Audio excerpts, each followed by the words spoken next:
Metoy kosa ny fivirina izay ataony eo anivon'ny parlemanta Jofo ho an'ny eo anivon'ny kongresin'ny tetezamita moa dia volavolan-dalàna 3 nofondiniana tamin'ity androany ity.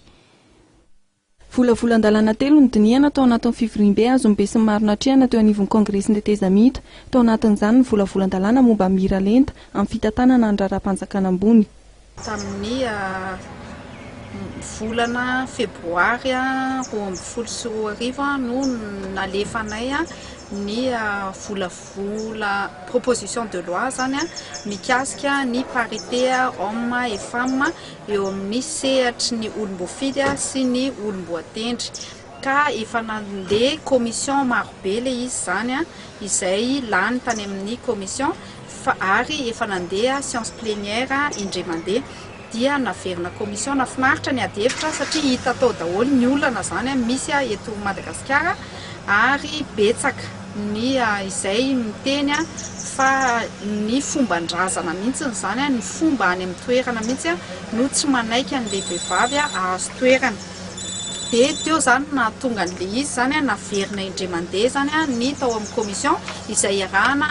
amin'ny ministère justice moa zany sy ny ESA Madagasikara izay sokana andry zareo ny tolo-tanana ny torohevitra mba hampandehan'izany lalàna zany. Io moa dia averiko foana hoe io lalàna io tokony tsy ho laniana intsony satria efa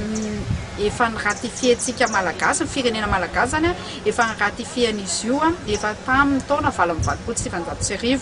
ary efa be dia be ihany koa na ny SADC na ny feuille de route tsika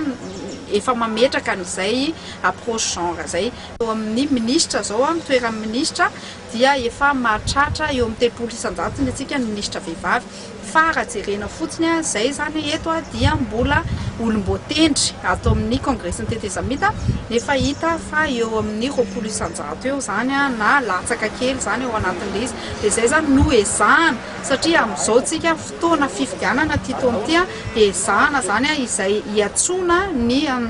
tompon'andraikitra eo amina antoko politika rehetrarehetra mba hametraka an'izay quota volontaire zay hametraka an'izay 500 moa zany tena tanjona. Ankoatra io volavolan-dalàna io dia ny maraina dia anisan'ny nodiniana ny momba ny fifanarahana iraisam-pirenena momba ny siramamy. Eo ihany koa ny volavolan-dalàna momba ny famokarana sy fivarotana etanol. Raha ny fandaharam-potoana ny CT dia raha hampitso alarobia alakamisy ho avy izao no andiniana ny volavolan-dalàna izay efa lany teo anivon'ny CT ary nalefa ny MCST ary ny zoma fahadimy volana jolay teo amin'ny 2024 manomboka ny 10 ora kosa no hifarana ny fomba ofisialy ny fivoriana ara-potoana voalohany parlemanta amin'ity taona telo amin'ny 2024 ity.